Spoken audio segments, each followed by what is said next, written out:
King Norodom Sihamoni to attend the 41st General Conference of UNESCO. King Norodom Sihamoni will attend the 41st General Conference of the United Nations Educational, Scientific and Cultural Organization, UNESCO, in celebration of its 75th anniversary from today until the 24th in Paris, France. Government clarifies adaptation of PPA framework.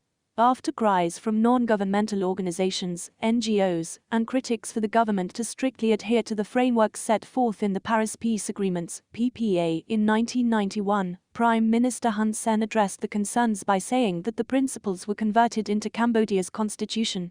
Up to 6.3 million land titles issued to date. The Ministry of Land Management, Urban Planning and Construction issues some 6.3 million land titles to people as of November this year, and set to reach 100% of land registration by the year of 2023. New building for Ministry of Interior to start on November the 11th. The construction of the new Ministry of Interior's building will start on November the 11th, with an allocation of about $60 million. Minister of Environment donates motorcycles to Mondulkiri Rangers.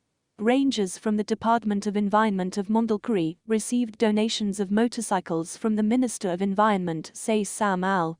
Government meets with OHCHR to discuss legal reform. Cambodia is working with the United Nations Office of the High Commissioner for Human Rights, OHCHR, to amend existing laws and regulations. PM settles debate over causes of PP flooding.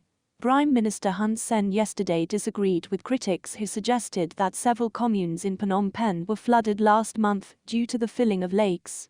Bogus recruiters to be blacklisted.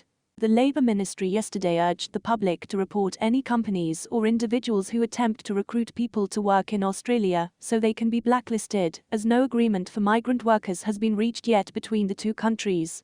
Looted Cambodian antiquities in Denver Museum subject of forfeiture action filed in Manhattan Federal Court.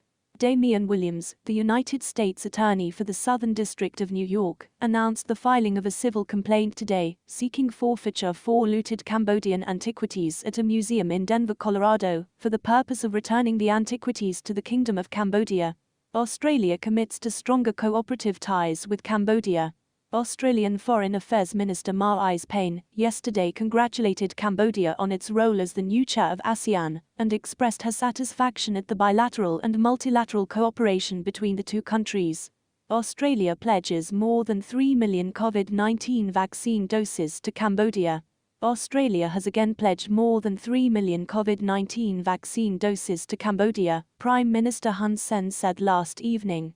Indonesian Embassy celebrates 76th anniversary of Indonesian National Defense, TNI.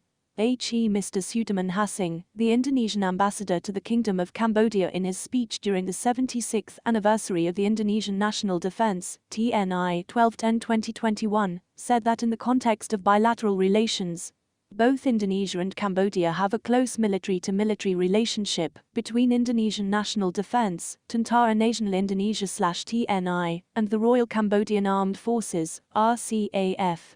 Singapore and the Philippines sign digital remittance accord as Cambodia stays a step ahead. The central banks of Singapore and the Philippines have inked a deal to facilitate two-way digital payments between the two countries. Australian Foreign Minister and Minister for Women visit to Women's Crisis Shelter. During her 2-day stay in Cambodia, Australia's Minister for Foreign Affairs and Minister for Women, Senator Thon Marise Payne, accompanied Dr. Nkantha Favi, the Cambodian Minister of Women's Affairs, paid a visit to a crisis shelter for women survivors of violence. Managed by the Cambodia Women's Crisis Centre, CWCC, in Phnom Penh.